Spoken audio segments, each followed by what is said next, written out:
So when I was a little kid, I used to like compete with my cousin in everything we did, from eating to swimming to even like running. We always tried to beat each other at everything. So when we first got this SCICAN project introduced to us, I wondered, hey, why am I always trying to be better than William? Like, who cares about him? He's just another person in my life. And so that's what snowballed into what my SCICAN became. Why does competition and having that factor of competition affect my performance in anything I do and everything I do? And I realized that competition is kind of a big, vague topic. So I narrowed it down to academics, since we're students. Academics is what we do in our life daily.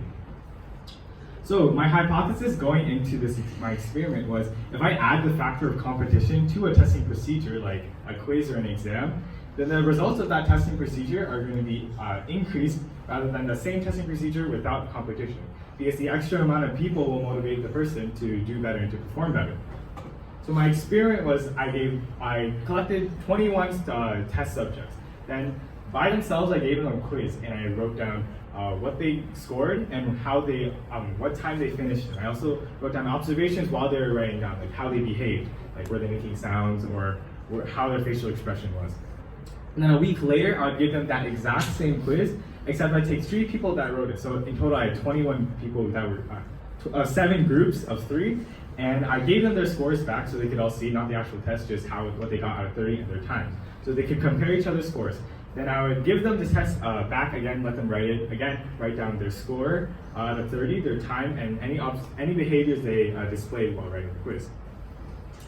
So this is the test I gave them. You can see that it actually goes from like easy, like mental math, to like math you would have to write on paper. But it's pretty much math you would expect a grade 9 or grade 12.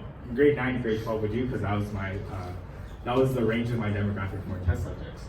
And so the scores you can see in each of the groups, almost all of them had an increase in scores when they were writing in groups rather than when they were writing by themselves. The only outlier here is group 2, but out of all 6 of the 7 groups, you can see an increase, which goes along with my hypothesis that when you write in groups, you will have an increase of score and you will perform better. I believe there is an outlier there, because before I give them the test, I asked them a survey, and I asked, how competitive are you on a scale of 1 to 10? The person who rated themselves the lowest was in fact in group 2. So I believe the group setting made them perform worse because they didn't feel like they were a competitive person and felt they would do better in a solo environment rather than a group environment. So these are the finishing times. It also follows the same trend. You can see that the finishing times in all 7 groups have went down when they were running in groups rather than when they were running solo. So why does this happen? Well, I emailed a scientist by the name of David L. Striner, and he actually replied back to me, which I was very surprised. And he told me that competition actually stems not from our DNA as human beings, but more of a social norm that we've adapted into our nature because of the environment we grew up in. So the Western world, like Canada, USA, we live in a very competitive environment where we always strive to be better than everyone else because we have to be the best version of who we can be. That's not a bad thing, of course. You always want to be the best version of yourself. But there are other countries in the world, like Japan and other traditional countries, where they lean towards more cooperation rather than competitiveness. So people raised in environments like that will tend to do worse in competitive environments because they're not used to it, or they don't like the extra factor of competition being pressured upon them. Since we're all en masse, I feel, and most of us have been raised in Canada, I feel that we have been raised in the environment of competition. And that is why we always push ourselves to do better than everyone else. So in conclusion, I discovered why we always try to push ourselves to be better than everyone else when we're doing just anything in general.